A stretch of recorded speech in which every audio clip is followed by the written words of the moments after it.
ಆತ್ಮೀಯ ವಿದ್ಯಾರ್ಥಿಗಳೇ, ನಿಮಗೆಲ್ಲರಿಗೂ ಪನ್ನಾಳೆ ಕ್ಲಾಸಸ್ಗೆ ಸ್ವಾಗತವನ್ನು ಕೋರುತ್ತಾ ಇವತ್ತು ನಾವು 5 ಅಂಕದ ಪ್ರಶ್ನೆಗಳ ಬಗ್ಗೆ ಚರ್ಚಿಸೋಣ.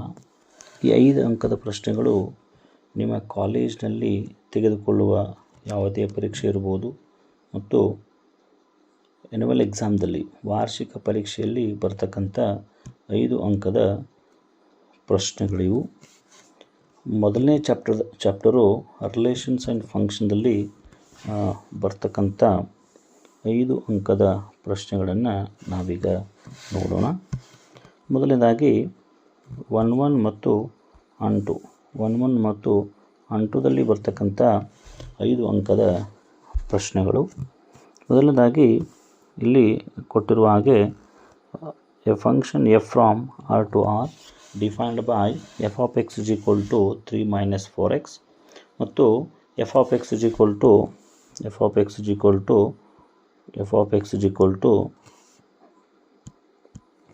1 plus x square. ಈ ಪ್ರಶ್ನೆ ಕೂಡ, ಇವೆರಡೂ ಪ್ರಶ್ನೆ ಕೂಡ ಇಂಪಾರ್ಟೆಂಟ್ ಕ್ವಶನ್ಸ್ ಇವು 5 ಅಂಕಕ್ಕೆ. ಮತ್ತು ಮತ್ತೊಂದು ಪ್ರಶ್ನೆ ಇದೆ ನೋಡಲಿ, 1 ಮತ್ತು ಆನ್2 ಜಸ್ಟಿಫೈರ್ ಆನ್ಸರ್ ಅಂತೇಳಿ f of x is equal to ಇಲ್ಲಿ x minus 2 divided by x minus 3 ಅಂತ ಕೊಟ್ಟಾರ. 1 ಮತ್ತು ಆನ್2 ಅನ್ನು ಚೆಕ್ ಮಾಡಬೇಕು. ಇದು ಕೂಡ ಅತಿ ಇಂಪಾರ್ಟೆಂಟ್ ಆಗಿರ್ತಕ್ಕಂಥ ಪ್ರಶ್ನೆಗಳು. ಮತ್ತು ಇನ್ನೊಂದು ಪ್ರಶ್ನೆ ಕೊನೆಯದಾಗಿ f of x is equal to 4x plus 3. ಇದು ಕೂಡ ಅತಿ ಮುಖ್ಯವಾಗಿರ್ತಕ್ಕಂಥ ಪ್ರಶ್ನೆ ಮತ್ತು ಆ್ಯನ್ಯುವಲ್ ಎಕ್ಸಾಮ್ದಲ್ಲಿ ಕೇಳ್ತಕ್ಕಂಥ 5 ಅಂಕದ ಪ್ರಶ್ನೆಗಳು. ಇನ್ನು ಚಾಪ್ಟರ್ 3ದಲ್ಲಿ ಬರ್ತಕ್ಕಂಥ ಮ್ಯಾಟ್ರೈಸಿಸ್, ಚಾಪ್ಟರ್ 3 ಮ್ಯಾಟ್ರೈಸಿಸಲ್ಲಿ ಬರುವ 5 ಅಂಕದ ಪ್ರಶ್ನೆಗಳು ಇಲ್ಲಿ ನೋಡ್ಬೋದು. ಇಲ್ಲಿ ರೈಟ್ ಡಿಸ್ಟ್ರಿಬ್ಯೂಟಿವ್ ಲಾ ಬೇಸ್ದಲ್ಲಿ ಕೇಳ್ತಕ್ಕಂಥ ಎಕ್ಸಾಂಪಲ್ ಇದು ನಾವು ವೆರಿಫೈ ಮಾಡಬೇಕಿಲ್ಲಿ. ಇದು ಕೂಡ ಇಂಪಾರ್ಟೆಂಟ್ ಪ್ರಶ್ನೆ. ಇನ್ನು ಇನ್ನೊಂದು ಪ್ರಶ್ನೆ, ಮ್ಯಾಟ್ರಿಕ್ಸ್ ಎ ಕೊಟ್ಟಾನ, ನಾವೇನು ಶೋ ಮಾಡಬೇಕಂದ್ರಲ್ಲಿ a cube minus 23a minus 40a is equal to 0. ಇದನ್ನು ನಾವು ಶೋ ಮಾಡಬೇಕು. ಇದು ಕೂಡ 5 ಅಂಕದ ಪ್ರಶ್ನೆ.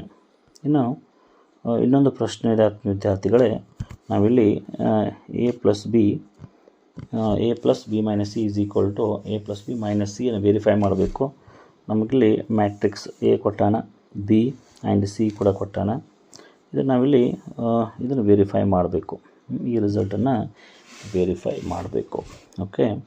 ಇನ್ನು ಮುಂದಿನ ಪ್ರಶ್ನೆ, if A is equal to matrix ಕೊಟ್ಟಾನ, ಏನು ಪ್ರೂವ್ ಮಾಡಬೇಕಂದ್ರೆ ನಾವು a cube minus 6 3a square plus 7a plus 2a is equal to 0. ಇದನ್ನು ವೆರಿಫೈ ಮಾಡಬೇಕು. ಇದು ಕೂಡ 5 ಅಂಕದ ಪ್ರಶ್ನೆಗಳು. ಇನ್ನು properties of transpose of a matrices ಬೇಸ್ದಲ್ಲಿ ಬರ್ತಕ್ಕಂಥ ಈ ಪ್ರಾಪರ್ಟಿ ಕೂಡ ನಾವಿಲ್ಲಿ ವೆರಿಫೈ ಮಾಡಬೇಕು. ಮ್ಯಾಟ್ರಿಕ್ಸ್ ಎ ಕೊಟ್ಟಾನ, ಮ್ಯಾಟ್ರಿಕ್ಸ್ ಬಿ ಕೂಡ ಕೊಟ್ಟಿದ್ದಾನೆ. ನಾವು ಈ ರಿಸಲ್ಟನ್ನು ಇಲ್ಲಿ ವೆರಿಫೈ ಮಾಡಬೇಕು. ಓಕೆ. ಈಗ ಸೇಮ್ ಪ್ರಾಪರ್ಟಿ ಬೇಸ್ ಅಂತಕ್ಕಂಥ ಇನ್ನೊಂದು 2 ಪ್ರಶ್ನೆಗಳು. ಈ ಮ್ಯಾಟ್ರಿಕ್ಸ್ ಎ ಮ್ಯಾಟ್ರಿಕ್ಸ್ ಬಿ ಕೊಟ್ಟಾನ, ಅಗೇನ್ ಇಲ್ಲಿ ಈ ರಿಸಲ್ಟನ್ನು ವೆರಿಫೈ ಮಾಡಬೇಕು. A B whole dash is equal to B dash into A dash. ಇನ್ನು ಕೊನೆಯದಾಗಿ ಮತ್ತು 2025ರಲ್ಲಿ 3ನೇ ಎಕ್ಸಾಮ್ದಲ್ಲಿ ಕೇಳಿರ್ತಕ್ಕಂಥ ಪ್ರಶ್ನೆ ಇದು. ವೆರಿ ಇಂಪಾರ್ಟೆಂಟ್ ಪ್ರಶ್ನೆ ಕೂಡ. ಮ್ಯಾಟ್ರಿಕ್ಸ್ ಎ ಕೊಟ್ಟಾನ, ಮ್ಯಾಟ್ರಿಕ್ಸ್ ಬಿ ಕೊಟ್ಟಾನ, ನೆಕ್ಸ್ಟು ಮ್ಯಾಟ್ರಿಕ್ಸ್ ಸಿ ಕೂಡ ಕೊಟ್ಟಾನ. ಇಲ್ಲಿ ನಾವು ಈ ರಿಸಲ್ಟನ್ನು ವೆರಿಫೈ ಮಾಡಬೇಕು. A minus B into C is equal to A C minus B C. ಆತ್ಮೀಯ ವಿದ್ಯಾರ್ಥಿಗಳೇ, ಇವು ರಿಲೇಷನ್ಸ್ ಆ್ಯಂಡ್ ಫಂಕ್ಷನ್ ಮತ್ತು ಮ್ಯಾಟ್ರೈಸಿಸ್ ಚಾಪ್ಟರ್ದಲ್ಲಿ ಬರ್ತಕ್ಕಂಥ 5 ಅಂಕದ ಪ್ರಶ್ನೆಗಳು. Very important. ಇವೆಲ್ಲ ಪ್ರಶ್ನೆಗಳನ್ನು ಪ್ರಾಕ್ಟೀಸ್ ಮಾಡಿರಿ ಮತ್ತು ನಿಮ್ಮ ಬರ್ತಕ್ಕಂಥ ಎಲ್ಲ ಎಕ್ಸಾಮ್ಗಳಲ್ಲಿ ಮತ್ತು ವಾರ್ಷಿಕ ಪರೀಕ್ಷೆಗಳಲ್ಲಿ ಕೇಳ್ತಕ್ಕಂಥ ಪ್ರಶ್ನೆಗಳಿವೆಲ್ಲ. Okay. Thank you my dear students.